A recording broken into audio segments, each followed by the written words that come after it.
Hello learners, in this lecture we will see what all are the different types of cement that is available. So, so there are different types of cement that is available. So in that we'll try to see all the types of cement what I've written here. So to begin with, so first one what we have is rapid hardening cement. The first is a rapid hardening cement. Then we have quick setting cement. Then we have high alumina cement. Then we have Portland slag cement. Then we have low heat cement, then we have air and draining cement, then we have white cement, we have colored cement, then we have a Portland pozzolana cement. So you can see it here, right? It's written rapid hardening cement. So this is a quick setting cement. Then we have high alumina cement, and then we have a PPC cement. Normally whatever cement that we use for our normal construction, we go with this PPC cement, that is the Portland pozzolana cement, right? So you can go through this. This is the ordinary Portland cement. This is a white cement what we have, JK white cement. This is a hydraulic cement what we have, right? And it's a low heat cement, and we have high sulfate resisting cement. So now we'll try to see one by one what is this rapid hardening cement, quick setting cement, and we'll also try to understand what is the function of all this particular cement, on what circumstances we are going to make use of them. So we'll start with rapid hardening cement. So coming to that, the first is the rapid hardening cement. So we know what is rapid, right? Something which is fast, we call it as rapid. Now, what is this hardening? So before understanding hardening, we need to understand two things. One is setting, the second is hardening. What is setting? Setting is change in the state. If you remember, in the previous lecture, we had seen initial setting time and the final setting time. So in the initial setting time, what used to happen? The cement used to get set. That means it used to lose its plasticity, not completely, but it started to lose its plasticity, right? So that is called as change in the state. When it comes to hardening, in hardening what is going to happen, it's going to change its state, and at the same time it is going to gain the strength again. That is, it will lose its plasticity, it will become a bit hard, and along with that it will start to gain certain amount of strength. Even if you try to put a certain load on that, it will be able to resist it, but whereas in the setting it will not be able to resist it, right? So yeah, with this understanding we'll try to go forward. So this is a type of a cement, that is a rapid hardening cement is a type of a cement which develops the higher rate of gain of strength. So here the rate of gain of strength is rapid. That's the first point.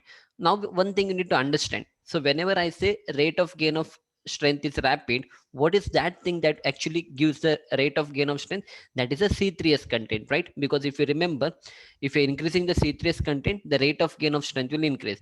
Along with that, there's one more thing that you need to understand, something called as fineness. If you remember, in the fineness also we saw that if your cement is more fine, what will happen? Rate of gain of strength will be more. So it's the same thing what we try to do in the rapid hardening cement.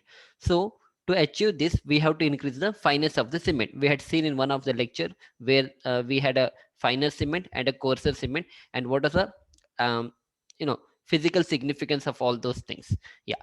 So now coming to this, usually the ordinary Portland cement what we get in the market, the surface area of that particular cement is 2250 centimeter square per gram. Whereas the rapid hardening cement what we have, the surface area of this rapid hardening cement is 3250 centimeter square per gram.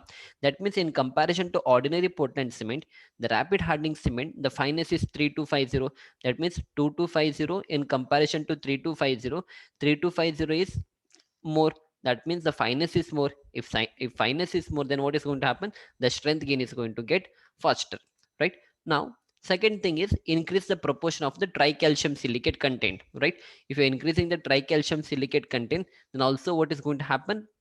There will be a rate of gain of strength, that is a fast rate of gain of strength, up to 56% we can try to increase this C3S content, right? Yeah.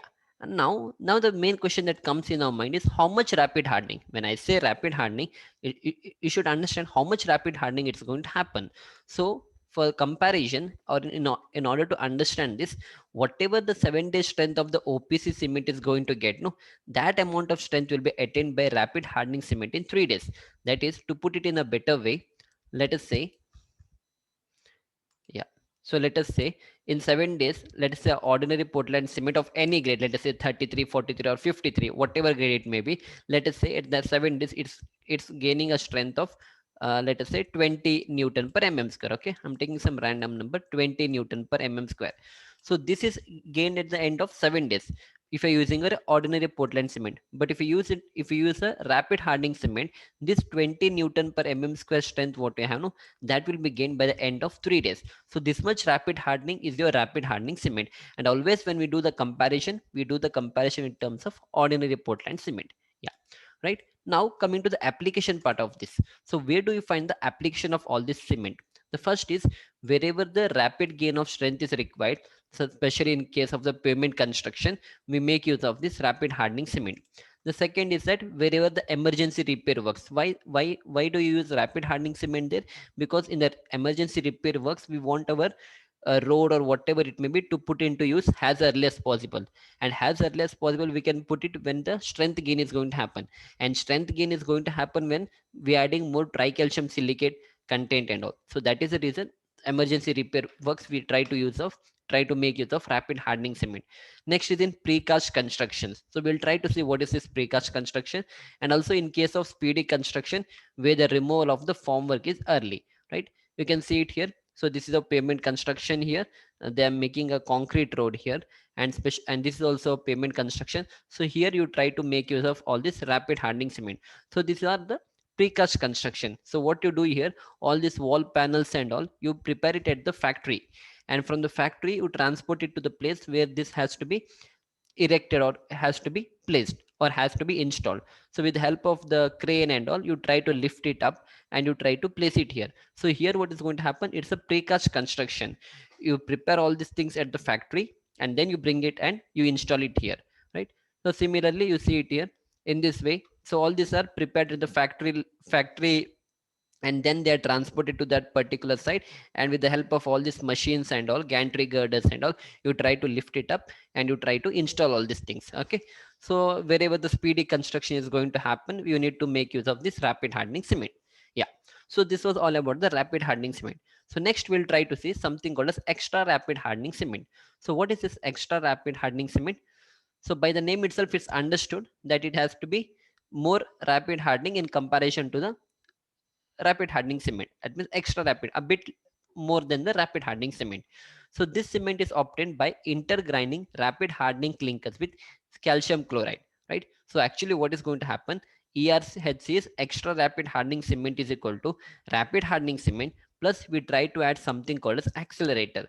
So what is that accelerator? Calcium chloride is that accelerator which you try to add into rapid hardening cement so that it becomes a extra rapid hardening cement. So what do you mean by accelerator? Something which accelerates, right? So when you try to run, you are actually accelerating yourself. So calcium chloride will play that role as an accelerator. The next question that comes in our mind, what is this? Maximum you have to add 2%. So why it has to be added only maximum to 2%? There are two reasons for that. If you're adding more than 2%, this calcium chloride, it will react with water, and what is going to happen? HCl, that is hydrochloric acid, is going to form. And if this hydrochloric acid is going to form, then it will react with the rebar what you have, and the corrosion of the rebar is going to happen. So that is why you should not add it in more percentage.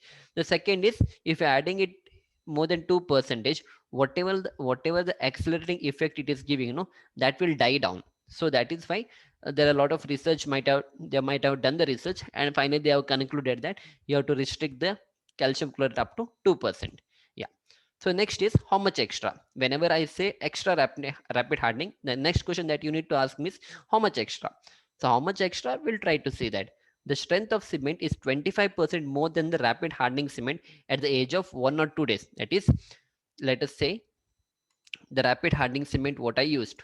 Let us say the rapid hardening cement, I'll write it here, rapid hardening cement what I used at the end of 2 days, it gave me a strength of, let us say, some 15 Newton per mm square. Okay, 15 Newton per mm square. But if I using a extra rapid hardening cement, then at the end of 2 days, you will get 25% more than this. How much will be 25% of this? If I try to do that, 15 into 0.25. So it comes out to be 18.75. So this you're going to get 18.75, let us say 19 Newton per mm square at the end of 2 days. So this much rapid hardening is my rapid hardening cement. First point. The second is that and 10 to 15% more than the rapid hardening cement at the age of 7 days, right?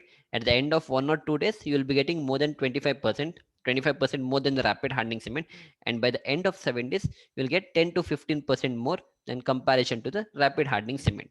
The next point is that the rate of gain of strength in the cement reduces with age, and at the end of 90 days, the strength of cement is approximately half that of OPC. That is, at the end of 90 days, if you're comparing the strength of extra rapid hardening cement with ordinary Portland cement, then the ultimate strength, the rate is almost same to that as ordinary Portland cement at the end of 90 days, right? Yeah. Next, what is going to happen? The ultimate strength of ordinary Portland cement, rapid hardening cement, and extra rapid hardening cement will be approximately same after the 90 days. Because why is that so? Because we are increasing the rate of gain of strength. That is only tricalcium silicate content we are increasing, and not the ultimate strength. And we know that ultimate strength is given by C2S, that is dicalcium silicate. So ultimate strength will remain same for ordinary Portland cement, for a rapid hardening cement, and also for extra rapid hardening cement. Only the rate of gain of strength is going to increase, and obviously it has to increase because we're increasing the tricalcium silicate, and tricalcium silicate's role is to increase the rate of gain of strength. Yeah.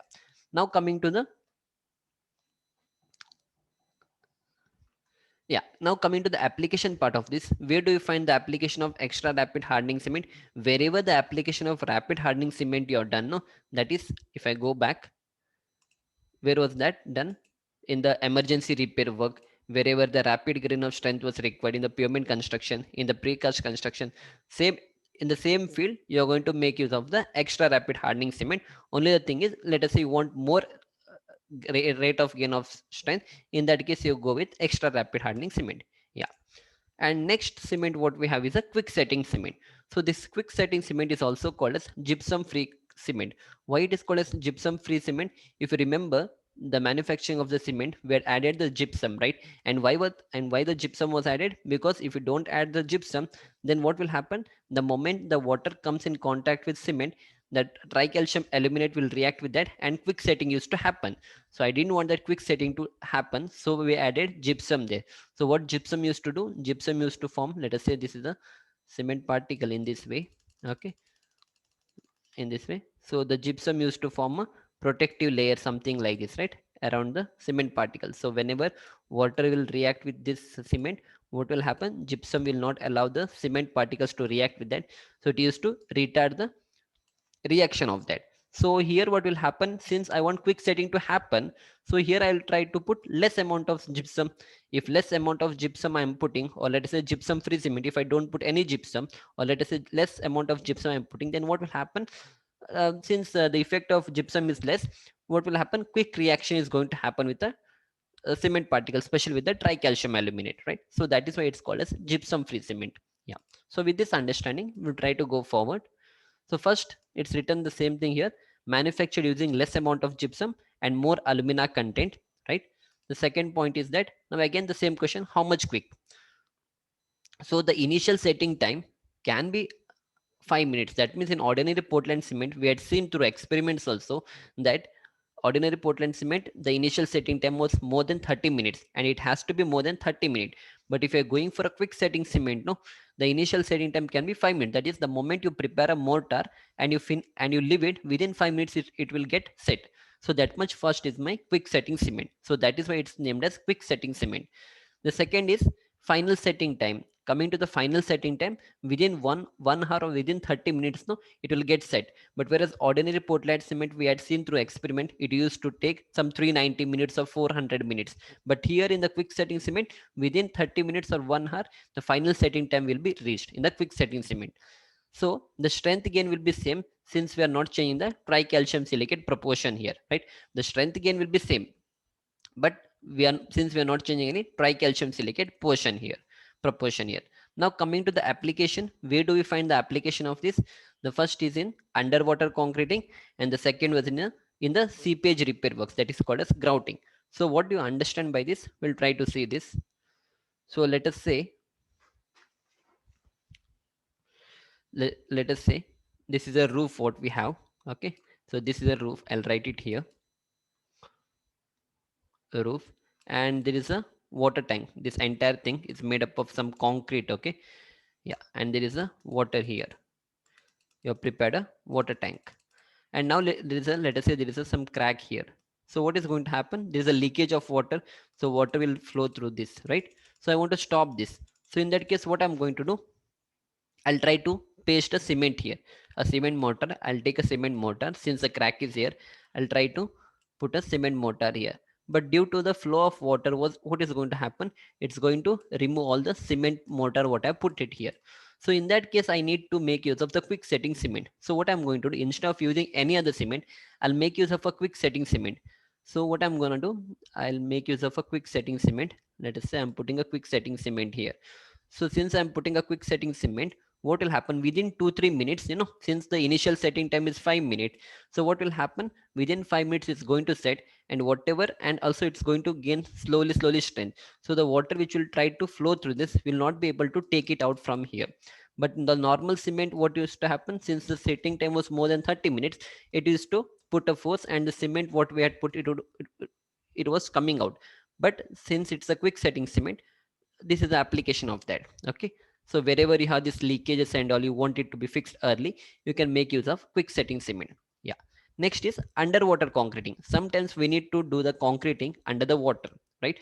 So in that case, what happens, let us say this is one place, and this is the water what we have. Okay, everywhere there is water, and let us say I want to make a concreting somewhere in this portion. In this portion, I want a concreting to be done. Whenever you put up the bridges and all, in that case we have to do the concreting under the water, and in that case all the application of this will play a vital role. So now when I put a cement into this, that is a cement mortar, or let us say concrete only, whatever you can put. So what will happen if you put cement and all, what is going to happen? So due to the flow of water, the cement is going to re- the cement is going to flow with the water, and only the aggregates are going to remain here, right? So if only aggregates are going to remain here, then this cement or this concrete is of no use to me. So in that case, what we need to do, we need to make use of a quick setting cement. So what is going to happen if you make a quick setting cement? So whenever you put a quick setting cement, within 5 minutes it's going to set, and slowly what will happen, this entire cement will form a layer or something like, I mean, let us say if you want to prepare a shape something like this. So in this case, due to the quick setting, they are going to get set, and what will happen, the water will not be able to put the force on that, and as a result of that, the cement or the mortar, or let us say concrete, will not try to go here and there. I mean, the cement paste will not be separated, and like it is happening here, no, here only aggregate will remain here, and the cement paste was flowing with the water. Since we are using a quick setting cement, it will get set quickly, and you can able to get the desired shape, or whatever component you want to put it here, you can make use of this particular cement, right? So these are the applications of the quick setting cement. So in the next lecture, we'll try to see few other different types of cement, and we'll try to understand them. So we'll see you back in the next lecture. Thank you.